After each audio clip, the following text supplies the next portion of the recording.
ഇസ്രായേലിൻ്റെ സാമ്രാജ്യം തകർക്കാൻ ഇറാൻ ലെബനാനെ ലക്ഷ്യമാക്കുന്നു എന്നുള്ളതാണ് ഇപ്പോൾ ഇസ്രായേൽ പത്രങ്ങളുടെ ആരോപണം. കൃത്യമായിരിക്കുന്ന ഒരു അജണ്ടയോടും ലക്ഷ്യത്തോടും കൂടിയാണ് ഇറാൻ പെരുമാറുന്നത് എന്ന് ചുരുക്കം.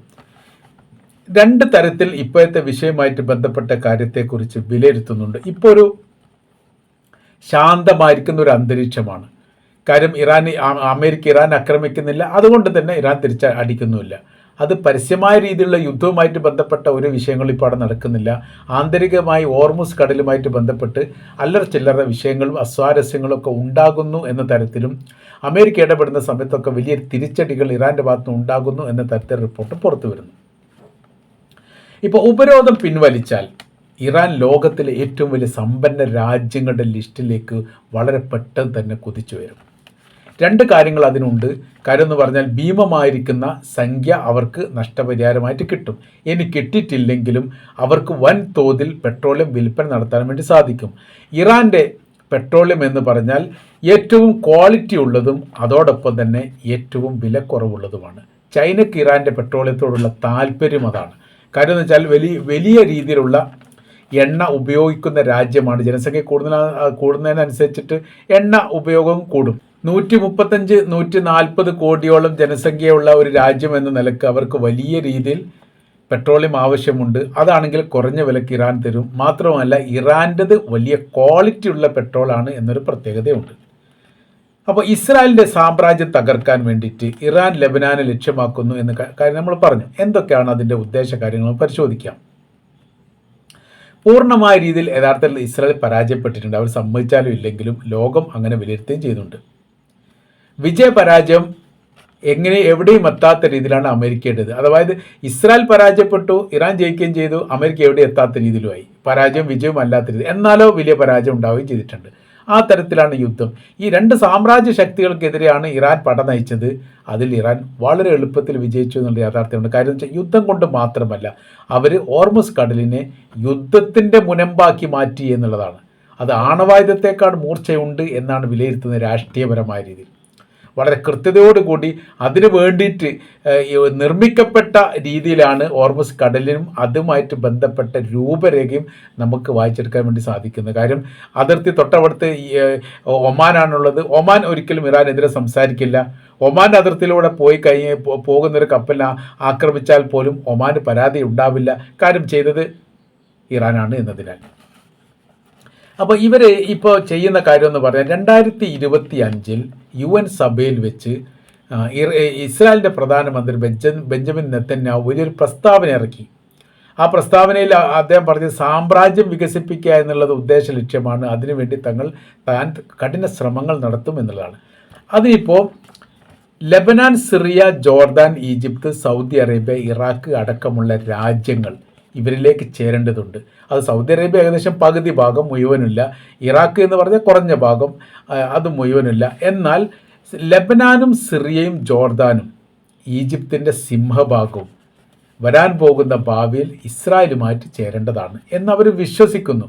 അതൊരു വിശ്വാസത്തിൻ്റെ ഭാഗമായിട്ട് തന്നെ അതിന് നിയോഗിക്കപ്പെട്ടിട്ടുണ്ട് ദൈവം എന്നൊക്കെ പറയുന്ന വിവരക്കേടുകളൊക്കെ UN സഭയിൽ ആളുകൾ കേട്ടുകൊണ്ടിരുന്നതാണ്. ഇസ്രായേൽ അതുകൊണ്ട് വലിയ മറുപടി ഒന്നും പറഞ്ഞിട്ടില്ല. അമേരിക്ക ആകുന്ന സമയത്ത് മറുപടി വരില്ല. വേറെ രാജ്യമാകുന്ന സമയത്താണ് വൈകാരിക തലങ്ങളൊക്കെ സൃഷ്ടിക്കപ്പെടുന്ന രീതികളൊക്കെ ഉണ്ടാകുന്നത്.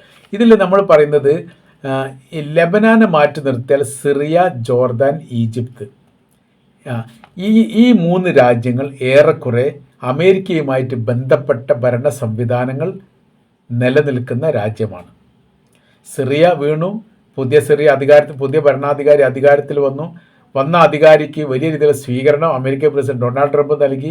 ഏതാനും വർഷങ്ങൾക്ക് മുമ്പ് തലക്ക് $1 മില്യൺ പ്രഖ്യാപിച്ച ഭീകരവാദിയുടെ നേതാവാണ് ഇന്ന് സിറിയയുടെ പ്രസിഡന്റ്. നിയമിച്ചത് അമേരിക്കയാണ്. അവർ സാമ്പത്തികപരമായിരിക്കും സഹായം രാജ്യത്തിന് വേണ്ടി നൽകുമെന്ന് പ്രസ്താവിച്ച അമേരിക്കയാണ്. അങ്ങനെ പോകുന്നു അവരുടെ ഭീകരവാദവുമായിട്ട് ബന്ധപ്പെട്ട സ്ഥിതികളൊക്കെ. ജോർദാൻ ഈ യുദ്ധവുമായിട്ട് ബന്ധപ്പെട്ട് ഏറെക്കുറെ സൈലൻ്റ് ആണ്. എന്നാൽ അമേരിക്ക വൻ തോതിൽ ആയുധങ്ങളൊക്കെ അവിടെ നടത്തുന്നുണ്ട്. അവിടെ നിന്ന് ആക്രമിച്ച ഒരു പ്രാവശ്യം അതിന് മാരക തിരിച്ചടി ഇറാൻ്റെ ഭാഗത്തുനിന്നുണ്ടായി. അങ്ങനെ ഏറെക്കുറെ കൂമ്പൊടിഞ്ഞ തരത്തിലാണ് ജോർദാനിലുള്ള അമേരിക്കയുടെ സൈനിക ബേസ് ഇപ്പോൾ നിലനിൽക്കുന്നത്. ഈജിപ്ത് നേരിട്ടോ അല്ലാത്ത തരത്തിലോ യുദ്ധത്തിൽ പങ്കെടുത്തിരിക്കുന്ന ഒരു വിവരമില്ല. എന്നാൽ ചില നീക്കുപോക്കുകളൊക്കെ അമേരിക്ക അവിടെ നടത്തുന്നുണ്ട് എന്ന റിപ്പോർട്ട് പുറത്തു വന്നിട്ടുണ്ട്. ആ റിപ്പോർട്ട് നോക്കുന്ന സമയത്ത് ഒരു പക്ഷേ അവിടെ നിന്ന് ആക്രമിക്കാൻ സാധ്യതയുണ്ട്. കാര്യം എന്ന് വെച്ചാൽ മിഡിൽ ഈസ്റ്റിലുള്ള ആക്രമ രീതികളോട് വലിയ രീതിയിലുള്ള എതിർപ്പ് പരസ്യമായി തന്നെ ഓരോ രാജ്യങ്ങളും പറഞ്ഞിട്ടുണ്ട്. തങ്ങളുടെ രാജ്യത്ത് നിന്ന് ആക്രമിക്കരുത് എന്ന് തന്നെ പറഞ്ഞിട്ടുണ്ട്. അങ്ങനെ വരുന്ന സമയത്ത് അവരുമായിട്ട് ഉടക്കിയിട്ട് ഈ വിഷയങ്ങൾ ഉണ്ടായാൽ പിന്നെ അതിൻ്റേതായിരിക്കുന്ന പ്രശ്നങ്ങൾ ഉണ്ടാകുമെന്ന് അമേരിക്കയുടെ പ്രസിഡന്റിന് അറിയാം. അത് രാജ്യം മാറ്റുകയായിട്ട് അല്ലെങ്കിൽ രീതി മാറ്റിക്കൊണ്ട് പ്രവർത്തിക്കുക അല്ലെങ്കിൽ യുദ്ധം ചെയ്യുക എന്നുള്ള തന്ത്രം പ്രയോഗിക്കുകയാണെങ്കിൽ ഈജിപ്തിന് കടുത്ത പ്രഹരം ഉണ്ടാകുമെന്ന് ഇറാൻ മുന്നറിയിപ്പ് നൽകുകയും ചെയ്തിട്ടുണ്ട്. അപ്പോൾ ഈ എണ്ണയുമായിട്ട് ബന്ധപ്പെട്ട കാര്യങ്ങൾ വലിയ രീതിയിൽ തന്നെ ചർച്ച ചെയ്തിട്ടുണ്ട്. കാര്യം എന്ന് പറഞ്ഞാൽ ഓർമുസ് കടലിൽ നിന്ന് ഇപ്പോഴും ബ്ലാക്ക് ആയിട്ട് എണ്ണക്കപ്പലുകൾ ഈ അവിടെ നിന്ന് പോകുന്നുണ്ട് എന്നുള്ളതാണ് ഇറാൻ്റെ അനുമതിയോട് കൂടി. അപ്പോൾ ഇറാനാണ് ഇത്തരം പ്രവർത്തികളൊക്കെ ചെയ്യുന്നത്. കാരണം നമുക്ക് സാമ്പത്തികം കിട്ടും. ഒരു കപ്പൽ കടന്നു പോയാൽ ഇത്ര പണം കിട്ടുമെന്ന് വെച്ചാൽ 1 കോടി രൂപയാണ് ചോദിച്ചത്, 1.5 കോടി രൂപയാണ് ചോദിച്ചത്. ആ പണം നൽകുക എന്ന് പറഞ്ഞാൽ വലിയ 10 കപ്പൽ കടന്നാൽ തന്നെ അവരെ സംബന്ധിച്ചിടത്തോളം ഒരു കൊല്ലമൊക്കെ ആയുധങ്ങൾ ഉണ്ടാക്കാൻ വേണ്ടിയിട്ടുള്ള പണം കിട്ടും എന്നുള്ള കാര്യം ഉറപ്പാണ്. ലോകത്തിലെ ഏറ്റവും വലിയ സാമ്പത്തിക രാഷ്ട്രമായി ഓട്ടോമാറ്റിക്കൽ ഇറാൻ മാറാനുള്ള സാധ്യതകൾ വിലയിരുത്തുന്നു. അതിൻ്റെ കാര്യം എന്ന് പറഞ്ഞാൽ ഈ ഉപരോധം നീക്കുന്നതുമായിട്ട് ബന്ധപ്പെട്ട് യഥേഷ്ടം പെട്രോളിയം വിൽക്കാൻ വേണ്ടി സാധിക്കും. മാത്രമല്ല യഥേഷ്ടം നിർമ്മിക്കാൻ വേണ്ടി അവിടെ 100 കണക്കിന് കിണറുകളുണ്ട്. ഉപയോഗിക്കുന്നത് 30-40 കിണറാണെങ്കിൽ പോലും 100 കണക്കിന് കിണറുകൾ ആ മേഖലയിൽ ഉണ്ട് എന്നുള്ളത് കണ്ടെത്തിയതാണ്. എല്ലാം ഉപയോഗിക്കുന്ന സമയത്ത് മിഡിൽ ഈസ്റ്റിനെ പോലും ബാധിക്കുന്ന തരത്തിലേക്ക് അവർക്ക് ഈ വിൽപ്പനയുമായിട്ട് ബന്ധപ്പെട്ട കാര്യത്തെ മാറ്റാൻ വേണ്ടി സാധിക്കും എന്നുള്ളത് കൃത്യമാണ്. ഇത് പേടി യഥാർത്ഥത്തിൽ അമേരിക്കക്കുണ്ട്. ഉപരോധം പിൻവലിച്ചു കഴിഞ്ഞാൽ ഇവരെന്താവും എന്ന് പറയാൻ വേണ്ടി സാധിക്കില്ല. ഇറാൻ്റെ കാര്യത്തിൽ ആര് കണക്ക് കൂട്ടുന്നതും തെറ്റാറാണ് പതിവ്. ഈ ഇസ്രായേലിൻ്റെ ഇൻ്റലിജൻസും അമേരിക്കയുടെ ഇൻ്റലിജൻസും മൊസാദ് സംഘങ്ങളൊക്കെ ഇറാനുമായിട്ട് ബന്ധപ്പെട്ട യുദ്ധവുമായി ബന്ധപ്പെട്ട് കൃത്യതയോടുകൂടി കുറേ കാര്യങ്ങൾ പറഞ്ഞിട്ട് ഒന്നും നടന്നിട്ടില്ല എന്ന് മാത്രമല്ല, യഥാർത്ഥത്തിൽ അവർ പറയുന്നതിൻ്റെ ഘടകവിരുദ്ധമായിരിക്കുന്ന രീതിയിലേക്കാണ് കാര്യങ്ങൾ പോയത് എന്ന് ചുരുക്കം. ശക്തി ഉപയോഗിച്ചുകൊണ്ട് ഇറാൻ ഇസ്രായേലിനെ ഭയപ്പെടുത്താൻ വേണ്ടി സാധിക്കും ഭാവിയിൽ. അത് ഈ യുദ്ധം അങ്ങോട്ട് കഴിഞ്ഞാൽ ഇറാനെ സംബന്ധിച്ചിടത്തോളം അവരുടെ ലോകശക്തിയുള്ള രാജ്യമാണെന്ന് ലോകം അംഗീകരിച്ചു കഴിഞ്ഞതാണ്. അപ്പോൾ വേണമെങ്കിൽ ഇസ്രായേലിന് എന്ത് ചെയ്യാൻ വേണ്ടി പറ്റും? ഭയപ്പെടുത്താൻ പറ്റും. നേരിട്ട് ഇസ്രായേലിനെ ആക്രമിച്ച ചരിത്രത്തിലെ ഏക രാജ്യത്തിൻ്റെ പേര് റിപ്പബ്ലിക് ഓഫ് ഇറാൻ എന്നാണ്. ഇതിനു മുൻപ് അങ്ങനെ സംഭവം ഉണ്ടായിട്ടില്ല. നേരിട്ട് ആക്രമിക്കുക എന്ന് പറഞ്ഞാൽ പ്രത്യാക്രമണമില്ലാതെ മറ്റൊരു രാജ്യത്തെ ആക്രമിക്കാതെ ഒരു ഭീഷണിയുമായിട്ട് ബന്ധപ്പെട്ട വിഷയങ്ങളില്ലാത്ത രീതിയിൽ ലെബനാൻ എന്ന് പറഞ്ഞ രാജ്യത്തെ ആക്രമിച്ചതിന് പ്രതികാരം ചെയ്യുന്നു എന്ന് പറഞ്ഞുകൊണ്ട് ഇറാൻ ഇസ്രായേലിനെ ആക്രമിക്കണമെങ്കിൽ അവരുടെ ശക്തിയും അവരുടെ ധൈര്യവും ചെറുതല്ല, വളരെ വളരെ വലുതാണ് എന്ന് നമുക്ക് വായിച്ചെടുക്കാൻ പറ്റുന്നതാണ്. ഇറാൻ്റെ പ്രൗഢി കുറച്ച് കാണാൻ വേണ്ടി സാധിക്കുകയില്ല. ഇസ്രായേലിനെ സംബന്ധിച്ചിടത്തോളം അവർക്ക് രാഷ്ട്രീയപരമായിരിക്കും നിലനിൽപ്പ് വരാൻ പോകുന്ന ഭാവിയിൽ പ്രയാസകരമാണ് എന്ന് അവരുടെ ഇൻ്റലിജൻസ് തന്നെ റിപ്പോർട്ട് ചെയ്യുന്നു. എങ്ങനെയാണെങ്കിൽ ഇറാൻ എന്ന് പറയുന്ന സൈനിക ശക്തി അല്ലെങ്കിൽ സംഘശക്തി അവിടെ ഇതിന് സമാനമായ രീതിയിൽ തന്നെ നിലനിൽക്കുകയാണെങ്കിൽ ഇസ്രായേലിനെ സംബന്ധിച്ചിടത്തോളം എല്ലാ കാലത്തും അത് ഭീഷണിയാണെന്ന് പറയുന്നു. എന്നാൽ ഇസ്രായേലിൻ്റെ ശക്തി ക്ഷയിപ്പിക്കാൻ വേണ്ടി സാധിക്കുന്നോ? അതൊട്ട് സാധിക്കുന്നില്ല. ബദൽ സംവിധാനം ഒന്നും ചെയ്യാൻ വേണ്ടി സാധിക്കുന്നില്ല. പരസ്പരം അങ്ങോട്ടും ഇങ്ങോട്ടുമൊക്കെ സങ്കടങ്ങൾ പറയുന്ന ഒരു പ്രവൃത്തിയാണ് യഥാർത്ഥത്തിൽ ഇപ്പോൾ ഇസ്രായേൽ ചെയ്യുന്നത് എന്ന് ചുരുക്കം. യുറേനിയവുമായിട്ട് ബന്ധപ്പെട്ട ചില പരാമർശങ്ങൾ ഈ റിപ്പോർട്ടിൻ്റെ ഭാഗത്ത് കാണുന്നുണ്ട്. അതിൽ പറയുന്ന കാര്യം ഇങ്ങനെയാണ്: യുറേനിയം ഒരു പക്ഷേ അവിടുന്ന് കടന്നു പോയിട്ടുണ്ടാവാം. കാരണം ഇറാനിലിപ്പോൾ ഇറാനാണല്ലോ ഭരണം നടത്തുന്നത്. അവിടേക്ക് അമേരിക്കക്കാർ പ്രവേശിച്ചിട്ടൊന്നുമില്ല. ഇറാൻ എന്ന് വെച്ചാൽ വിസ്തൃതമാക്കപ്പെട്ട വലിയ രാജ്യമാണ്. ആ രാജ്യത്തിൻ്റെ ഏതെങ്കിലും ഒരു ഭാഗത്ത് വെച്ച് സൈനിക പ്രാക്ടിക്കലോ അതുമായി ബന്ധപ്പെട്ട എന്തെങ്കിലും പ്രവൃത്തികളോ ചെയ്യുകയാണെങ്കിൽ അത് നിരീക്ഷിക്കാനൊന്നും ഒരു രാജ്യത്തിനും സാധിക്കില്ല. അപ്പോൾ അങ്ങനെ വരുന്ന സമയത്ത് ഇവിടെ നിന്നൊക്കെ ഇത് കടത്തിക്കൊണ്ടു പോയിട്ടുണ്ട് എന്ന് പറയുന്നു. നേരിട്ട് എടുക്കാനുള്ള ഒരു ശ്രമം അമേരിക്ക ഇതിൻ്റെ ഇടയിൽ നടത്തിയിരുന്നു. അതിന് പ്രത്യേകപരമായിരിക്കുന്ന പ്രാക്ടിക്കൽ ലഭിച്ച സൈനിക ട്രൂപ്പിനെ തന്നെ നിയമിച്ചു, ആയുധ സംവിധാനങ്ങൾ ചെയ്തു.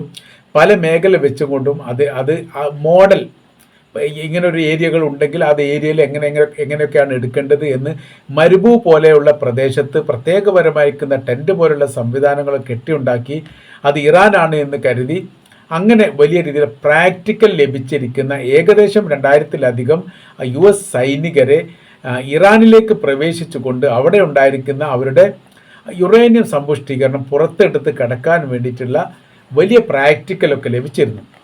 എന്നാൽ അതിൽ നിന്ന് മനസ്സിലാക്കേണ്ട ഒരു കാര്യം, ഇറാൻ്റെ IRGCയെ സംബന്ധിച്ചിടത്തോളം സൈനിക ട്രൂപ്പ് അപ്പാടെ അമേരിക്കൻ വിരുദ്ധരാണ് എന്ന കാര്യത്തിൽ സംശയമില്ല. അങ്ങനെ വരുന്ന സമയത്ത് പ്രവേശിക്കപ്പെടുന്ന അമേരിക്കയുടെ സൈന്യത്തിൽ ഒരാൾക്ക് പോലും പുറത്തിറങ്ങാൻ പറ്റാത്ത വിധം അവർ രാജ്യത്ത് ജയിലാക്കി മാറ്റിയിട്ട് കൂട്ടക്കൊല ചെയ്യാൻ സാധ്യതയുണ്ട് എന്ന് അമേരിക്ക വിലയിരുത്തുന്നു. അങ്ങനെ ഉണ്ടായത് കൊണ്ടാണ് ഒരു സാഹസിക പ്രവൃത്തിക്ക് അമേരിക്ക തയ്യാറെടുക്കാത്തത്. അതുകൊണ്ട് അങ്ങോട്ട് പ്രവേശിക്കുന്നതിൽ നിന്ന് അവർ മാറിയെന്ന് മാത്രമല്ല, അവർ നല്ല പിള്ള ചമയുകയും ഇപ്പോൾ ഒടുവിൽ സമാധാനവുമായിട്ട് ബന്ധപ്പെട്ട കാര്യത്തെക്കുറിച്ചാണ് ഇപ്പോൾ അമേരിക്കൻ പ്രസിഡന്റ് ഡൊണാൾഡ് ട്രംപ് സംസാരിക്കുന്നത് എന്നുള്ളിടത്തേക്ക് ഇറാൻ ഈ കാര്യത്തെ എത്തിച്ചത് ഈ റൂട്ടിലൂടെയൊക്കെ കൃത്യതയോടുകൂടി സഞ്ചരിച്ചു കൊണ്ടാണ് എന്ന് തീർച്ചയായിട്ടും നമ്മൾക്ക് പറയാൻ വേണ്ടിയിട്ട് സാധിക്കുന്നതാണ്.